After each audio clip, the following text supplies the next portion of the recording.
रहीम बख्श चाचड़, मैंने कहा। मुल्ला सरकार के बारे में खबर का जरिया वही बना था, और अब वो कहाँ है? श्रीमान सिंह ने फौरन ही अगला सवाल दाग दिया। रहीम बख्श चाचड़ का कोई वजूद हो तो हो, लेकिन इस वक्त वो मेरे जहन की एक तरह थी, इसलिए मैंने बेपरवाही से कहा कहीं भी हो सकता है, क्योंकि मेरी उससे मुलाकात नहीं हुई थी। जिस किसी ने तुम्हें खबर दी उसका नाम पता क्या है? श्रीमान सिंह ने पूछा। अब तुम पुलिस वालों की तरह जिरा कर रहे हो, मैंने चिढ़कर कहा। मेरी ये मालूमात चलते फिरते चमाकी हैं, इतनी तफसील मुझे याद नहीं है। मेरा ख्याल है कि इस मुलाकात का मकसद पूरा हो गया और अब मुझे चलना चाहिए। मैंने फैसला कुन अंदाज में नकासी के रास्ते की तरफ कदम बढ़ाए ही थे कि श्रीमान सिंह तेजी के साथ उल्टे कदमों पीछे हटा और उसने फुर्ती के साथ अपनी जेब से एक नन्ना सा मशीनी पिस्तौल निकाल लिया, जिसका सुबक सा मैगजीन उसकी नाल से ज्यादा लंबा था। मेहमान अपनी मर्जी से आते हैं और मेजबान की मर्जी से जाते हैं। उसने पिस्तौल के नाल को जुम्बिश देकर कहा, वापस सोफे पर बैठ जाओ वरना मैं बेदरीग फायर कर दूंगा। मैंने कुछ न समझने वाले अंदाज में पलकें झपकाते हुए उसे घूरा और आहिस्तगी से कहा, मैं तुम्हारी इस हरकत का मकसद नहीं समझ सका। इस तरह तुम मुझको किस बात पर मजबूर करना चाहते हो? तुम शरीक के बारे में बहुत कम जानते हो। लिली ने जारहाना अंदाज में मेरे शाने पर हाथ मारते हुए कहा, ये मुल्ला सरकार तक पहुंचना चाहता है तो वहां पहुंच कर रहेगा, और तुम इसकी मदद या रहनुमाई करोगे तो तुम भी उसकी हमनवा हो। मैंने हैरत का साथ सवाल किया। हम जिसका खाते हैं उसी का गाते हैं। वो इस्तेज़ाइया लहज़े में बोली, हमने जो कुछ किया वो शरीक की मर्जी से किया है।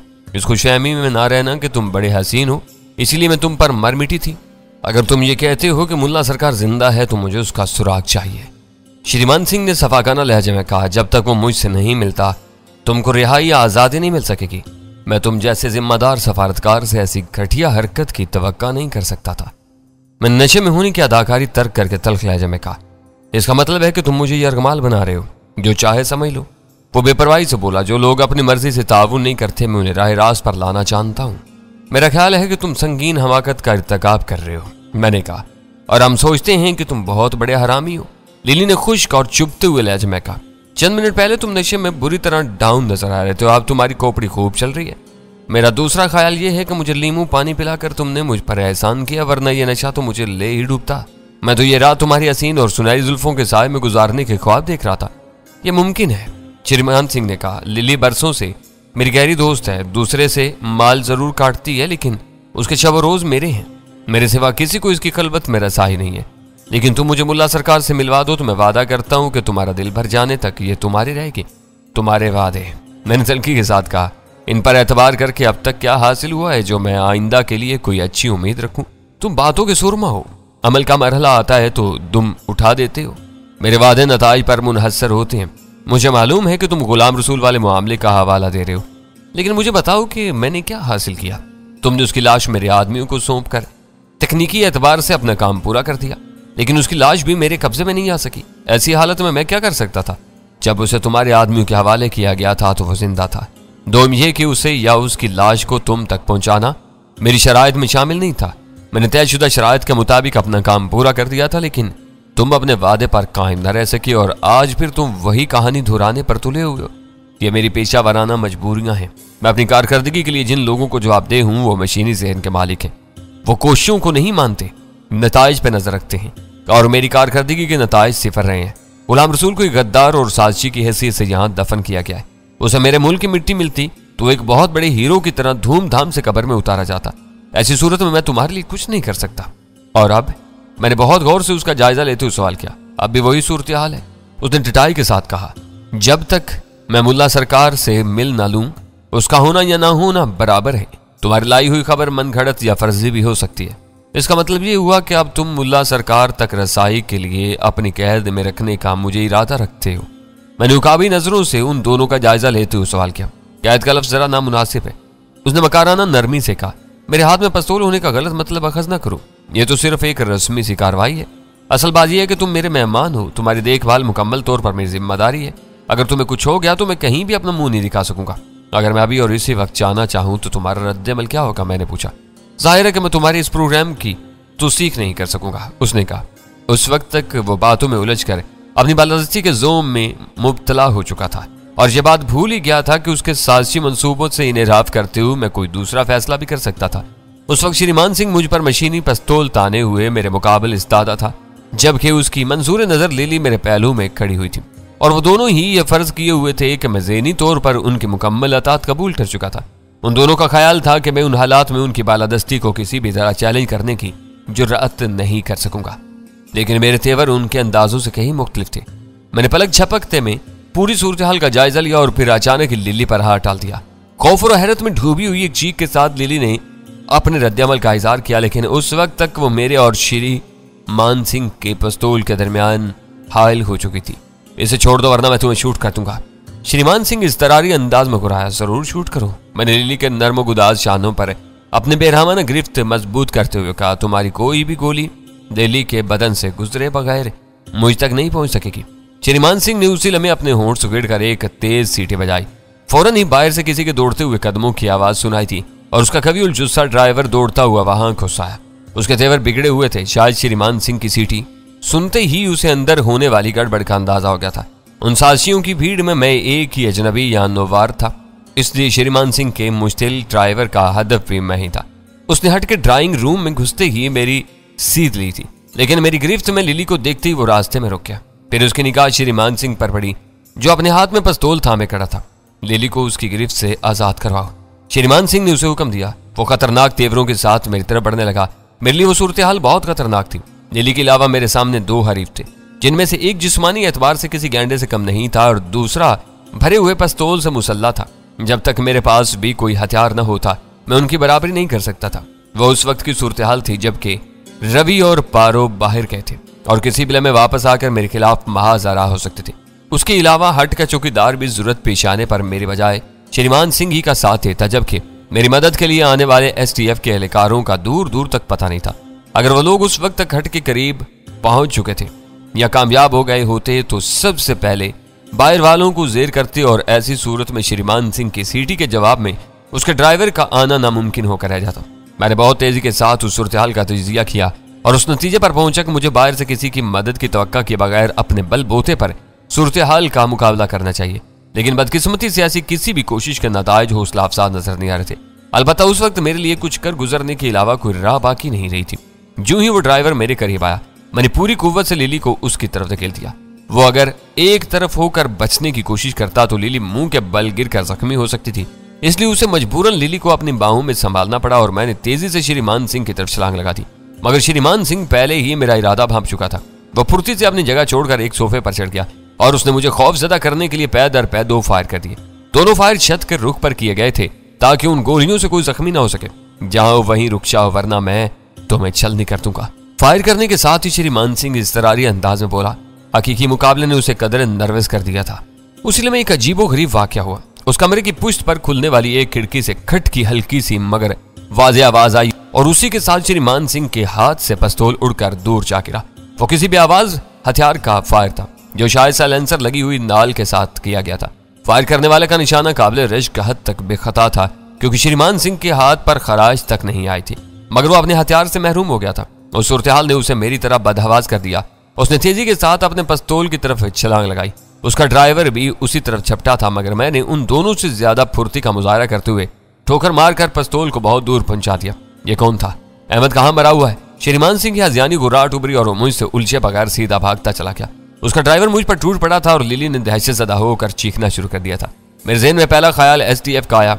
उस वीरान और दूर उफ्तादा इलाके में उन लोगों के अलावा कोई और श्रीमान सिंह का दुश्मन नहीं हो सकता था और शायद श्रीमान सिंह ने भी खतरा भांप लिया था, इसीलिए वो मुकाबले पर जमे रहने के बजाय नकासी के रास्ते की तरफ भागा था जो साहिल की तरफ वाक़ था। मेरी निगाहों में ड्राइवर की ज्यादा अहमियत नहीं थी, इसलिए मैंने उससे अपना पीछा छुड़ाने के लिए पूरी कुव्वत के साथ उसके चेहरे पर टक्कर रसीद की और वह कराता हुआ पीछे उलट गया। उससे गुलू खुलासी होते ही मैंने श्रीमान सिंह के पीछे दौड़ लगा दी। उस वक्त तक वो हट के बरामदे से निकलकर रेत पर पहुंच चुका था और पूरी कुव्वत से साहिल पर दम तोड़ते हुए पानी की तरफ भाग रहा था। उस खतरनाक मोड़ पर उसकी छठी हिस्स पूरे तौर पर उसकी रहनुमाई कर रही थी। अपने पिस्तौल पर किए जाने वाले बे आवाज फायर से उसने समझ लिया था कि हट के किसी हिस्से का रुख करना उसके लिए खतरनाक साबित होगा। मेरी और उसकी गाड़ियां उसी समत में खड़ी हुई थी और अगर उसके कुछ दुश्मन वहां आ पहुंचे थे तो उन्होंने सबसे पहले गाड़ियों की नाकाबंदी की होगी ताकि भगदड़ से फायदा उठाकर वहां से कोई फरार ना हो सके। मैं रेत पर कुछ दूर निकला तो मेरे पीछे भी कई दौड़ते हुए कदमों की आवाजें आने लगी। रुक जाओ वरना मैं गोली मार दूंगा। पीछे आने वालों में से किसी की करख्त आवाज उभरी। रुक जाओ श्री, अब तुम बच कर नहीं निकल सकते, मैंने भी चीख कर कहा। वो मेरी एक इस्तरारी हरकत थी और उस तरह मैं अपने पीछे आने वालों को यह बताना चाहता था कि उनका शिकार कौन है। श्री ने दोनों धमकियों का कोई असर नहीं लिया तो मेरे पीछे आने वालों में से किसी ने पै दर पै 3 फायर किए जो बेसूद रहे। अव्वल तो श्रीमान सिंह ने ताकुब का अंदाजा करते हुए रुख ही बदल कर भागना शुरू कर दिया था, फिर फायर करने वाला भी दौड़ रहा था, इसलिए कोई गोली कारगर नहीं हो सकी तो मुझे हाथ भी नहीं लगा सकोगे। एक हजानी कहके के साथ श्रीमान सिंह की आवाज गूंजी, तुम लोगों के हाथ आने के बजाय मैं खुले समंदर में कूद जाने को तरजीह दूंगा। और फिर यही हुआ। वो मुझसे काफी आगे था। वो दौड़ता हुआ चांदी की तरह चमकते हुए पानी में घुस गया और साहिल से लौटने वाली तेज लहरों का रेला उसे अपने साथ समंदर की बेकरार गहराइयों की तरफ ले चला गया। मैं साहिल पर पहुंचकर थके हुए अंदाज में रुक गया। वो सब उस कदर अचानक और गैर मुतवक्का अंदाज में हुआ कि मेरा जहन माऊफ होकर रह गया। मैं सोच भी नहीं सकता था कि श्रीमान सिंह यूं खुले समंदर में कूदकर कर्बनाक मौत को गले लगाने का फैसला कर बैठेगा। फिर मेरे पीछे आने वाले भी मेरे करीब आकर रुके। वो तादाद में 3 थे, तीनों ही मुसल्ला थे। मिलियन में से सिर्फ अशरफ खान का चेहरा शनासा था जिसे जफर ने उस मुहिम का निगरान मुकर्रर किया था। वो समंदर में कूद गया। अशरफ खान ने बेअतबारी के साथ पूछा, तुम देख ही रहे थे? मैंने बिजली के साथ कहा। बस चंद सेकंड के फर्क से वो हमारे हाथ आने से रह गया। तुम लोगों को एक आध आदमी इस तरफ भी छोड़ना चाहिए था। हाँ, अब तो यही अंदाजा हो रहा है। उसका लहजा मुतासफाना था, मगर सोच भी नहीं सका था कि कोई समंदर की तरफ भागने की हिम्मत करेगा। रात के अंधेरे में तो बड़े बड़े पैराक भी समंदर में उतरने से घबराते हैं। पानी तेज होने के साथ ही खतरनाक समुद्री जानवर भी साहिल के नजदीक आ जाते। वो तैरना जानता था। पता नहीं तैरना जानता भी हो तो छोटे बड़े जानवरों से नहीं बच सकेगा। तो क्या बड़ा मुजरिम यही था? उसने मुतजस्सिस लहजे में सवाल किया। बाकी सब लोग हमारे काबू में हैं, असल मुजरिम यही था। मैंने वापस लौटते हुए कहा, बाकी अब हमारे लिए बेकार हैं। हट के चौकीदार के अलावा एक जोड़े को हमने गाड़ियों के करीब से पकड़ा था। अशरफ खान ने मुझे अपनी कारकर्दगी की रिपोर्ट देते हुए कहा। दोनों नशे की हालत में अजीबोगरीब हरकतें कर रहे थे। चौकीदार एक जगह छुप कर उनका तमाशा देख रहा था। हमने उन्हें बांध कर वहीं डाला हुआ है। हम वापस हट में पहुंचे तो वहां भी बाजी सिमट चुकी थी। अशरफ खान के साथ आने वालों की कुल तादाद 5 नफूस पर मुश्तमिल थी। उन्होंने श्रीमान सिंह के सरकश ड्राइवर के साथ लिली को भी बेरहमी के साथ बांध दिया था और बाहर से रवि, पारो और अहमद को भी अंदर उठा लाए थे। मुझे ये देखकर खुशी हुई कि मेरी वैश्याना टक्कर ने ड्राइवर का चेहरा लहूलुहान कर दिया था और वह बदली हुई सूरत हाल से बहुत ज्यादा खौफजदा नजर आ रहा था। अब सबके हाथ पैर बांधने के साथ ही इनके दहानों में भी कपड़ा ठोस दिया गया था। मैंने बहुत गौर से बारी बारी उनका जायजा लिया, फिर हट के चौकीदार का दहाना आजाद करने का हुक्म दे दिया। मुंह खुलते ही अहमद ने मशीनी अंदाज में अपनी बेगुनाही के हक में बोलना शुरू कर दिया, लेकिन मैंने फटकार कर उसे खामोश कर दिया और उससे अपने सवालात का आगाज कर दिया। अहमद के उस इंकिशाफ ने मुझे हैरान कर दिया कि वह हट पारो के बाप की मलकियत था, लेकिन पारो या उसका बाप शाजो नादिर ही वहां आता था। हट आम तौर पर श्रीमान सिंह और लिली के तसर्रुफी में रहता था। अलबत्ता रवि उसके लिए नया चेहरा था जो पहली बार वहां लाया गया था। मेरा ख्याल था कि उस इलाके में हटों की चौकीदारी के लिए कुछ और लोग भी रहते होंगे जो हंगामे की वजह जानने के लिए किसी भी वक्त वहां आ सकते थे। लेकिन अहमद ने खुशामदाना अंदाज में मुझे यह बताकर मुतमिन कर दिया कि वहां रहने वाले चौकीदार दूसरों के फड्डे में टांग अड़ाने के कायल नहीं थे, क्योंकि पुलिस की जारहाना तफ्तीश और गवाहों के चक्कर से हर एक दूर भागता है। उसकी ज्यादा से ज्यादा फिक्रमंदी और दिलचस्पी अपने आदमी के बारे में होती है जो मतला साफ होने के बाद सही सलामत या जख्मी हालत में खुद ही उन लोगों के पास पहुंच जाता है। मेरी नजरों में लिली, पारो और रवि की कोई बहुत ज्यादा अहमियत नहीं थी। लिली वाज़े तौर पर एक पेशावर कालगर थी और शायद श्रीमान सिंह की फरमाइश पर उसके दोस्तों वगैरह का दिल बहलाने का बंदोबस्त किया करती थी। पारो का किरदार उस एतबार से कदरे अहम था कि उसके बाप ने अपना हट अमलन श्रीमान सिंह की तहवील में दिया हुआ था। अलबत्ता श्रीमान सिंह का ड्राइवर उसका काबिल एतमाद साथी मालूम होता था, जिस पर तशद्दुद करके खासा कुछ मालूम किया जा सकता था। पहले मैंने सोचा कि उसके अलावा बकिया तीनों अफराद को कड़ी सरजंश करके वहीं आजाद कर दिया जाए, लेकिन फिर मैंने इरादा बदल दिया। अब उन सबको एक बार जफर के सामने ले जाना जरूरी था ताकि वो उन सब से हासिल होने वाली मालूमात की रोशनी में दूसरे मुल्क दुश्मन अनासर के खिलाफ कार्रवाइयों का आगाज करा सके। साहब, श्रीमान साहब कहाँ हैं? अहमद की खौफजदा और सहमी हुई आवाज ने मुझे चौंका दिया। वह बहुत बड़ा बदमाश था। मैंने तहकीर अमेज लहजे में कहा। अपनी मौत सामने देखकर उसने समंदर में छलांग लगा दी। वो आहिस्तगी से सर हिला कर रह गया, मगर मैं उसके चेहरे पर नमूदार होने वाली इत्मीनान बख्श तब्दीली पर चौंक पड़ा। तुम्हें उसके डूब मरने पर हैरत नहीं हुई? मैंने उसे घूरते हुए पूछा। वो नहीं डूबेगा, अहमद ने पूरा एतमाद लहजे में कहा। वो मछली की तरह समंदर को जानता है। जब भी यहाँ आता है घंटों पानी में तैरता रहता है। वो साहिल के साथ साथ तैरता हुआ कहीं दूर निकल जाएगा और वहां पानी से बाहर आ जाएगा। वो तुम्हें धोखा देकर निकल गया। मुझे अपने आप पर गुस्सा आ गया कि मैंने उसके डूबने के बारे में इतनी जल्दी नतीजा क्यों खास कर लिया। उसके जिंदा होने का इम्कान रोशन होते ही अशरफ खान ने अपने एक आदमी को पूरी तरह होशियार रहने की ताकीद करते हुए बाहर भेज दिया। मेरी दानिश में उसका वो इकदाम बिल्कुल दुरुस्त था। अगर श्रीमान सिंह समंदर से जिंदा सलामत बाहर निकल आने में कामयाब हो जाता तो वो मौका पाकर को गाड़ी लेकर फरार होने की कोशिश भी कर सकता था, जिसके इंसदाद की वाहिद सूरत यही थी कि गाड़ियों पर कड़ी निगाह रखी जाए। वहां की बसात लपेटी जा चुकी थी और मजीद कयाम की सूरत में कोई नतीजा हासिल होने की उम्मीद नहीं थी। इसलिए मेरे इमाम पर अशरफ खान ने वापसी की तैयारी शुरू कर दी। उन लोगों ने अपना ट्रक हट से खासी दूर छोड़ दिया था। अशरफ खान ने अपने 2 आदमियों को उधर रवाना कर दिया ताकि वो ट्रक लेकर वहीं से शहर की तरफ रवाना हो जाएं। अपने बाकी आदमियों के साथ उसने 4 कैदियों को मेरी काली शेराड और लिली की मर्सिडीज में मुंतकिल कर दिया। श्रीमान सिंह की गाड़ी के बारे में थोड़ी सी सोच विचार के बाद यह फैसला किया गया कि उसे वहीं छोड़ दिया जाए, लेकिन उसके चारों टायरों से हवा निकालकर वाल्व गायब कर दिए जाएं ताकि उस कार को आसानी के साथ या फौरी तौर पर वहां से हटाया न जा सके। उस फैसले की 2 वजह थी। अव्वल तो ये कि वो गैर सफारती नंबरों वाली कार थी जो श्रीमान सिंह की मलकियत थी, या फिर उसने अपने रवाबत की बिना पर किसी से मुस्तार ली हुई थी। दोनों ही सूरतों में वहां मौजूद लावारिस कार जल्द या बदेर इलाका पुलिस की नजरों में आ जाती और वो लोग तफ्तीश के जरिए ये मालूम करने में कामयाब हो सकते थे कि आखिरी बार वो करोला कार किसके जरिए इस्तेमाल थी। दूसरी वजह का ताल्लुक भी बराह रास्त श्रीमान सिंह की जात से था। उसने हमारी नजरों के सामने पूरे शहरी लिबास में समंदर में उतरने की हिमाकत की थी। अगर वो सरकश समंदरी लहरों या खूनखार बहरी जानवरों का निशाना बनकर मौत की आगोश में पहुंच जाता तो अगले चंद रोज में उसके वजूद की बाकियात को वापस साहिल पर आ जाना चाहिए था।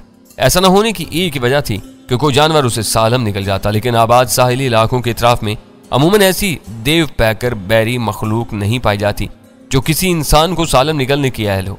हसाती या इत्तफाकी तौर पर श्रीमान सिंह के स्वागत के लिए उन पानियों में ऐसा कोई जानवर भटक रहा हो तो और बात थी।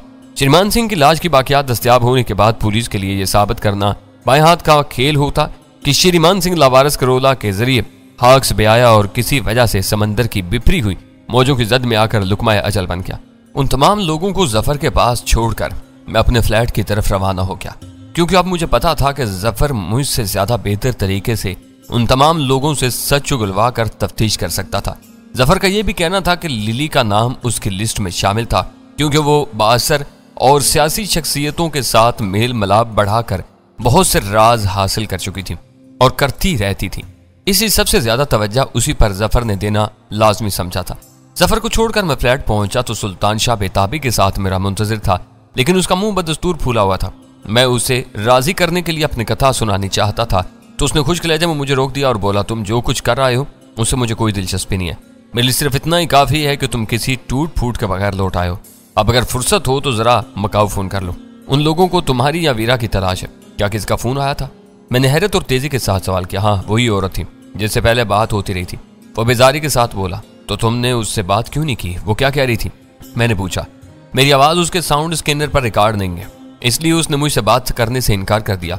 वो वीरा को या तुम्हें पूछ रही थी। वो एक काम इतला थी। मैं वक्त के फर्क को नजरअंदाज करते हुए फौरन ही ड्राइंग रूम की तरफ चल दिया जहाँ फोन मौजूद था। मकाऊ में क्वांग फू के ठिकाने पर फोन के जरिए राब्ता करना एक अजीबो गरीब तजुर्बा था। पहली ही कोशिश में फोन का सिलसिला मिल गया, फिर वही आफत सदा चूहे की चूं चूं सुनाई देने लगी। मैं मुकम्मल तौर पर खामोश रहा। मुकर्रर वक्त गुजरने के बाद क्वांग फू की सेक्रेटरी लाइन पर आ गई।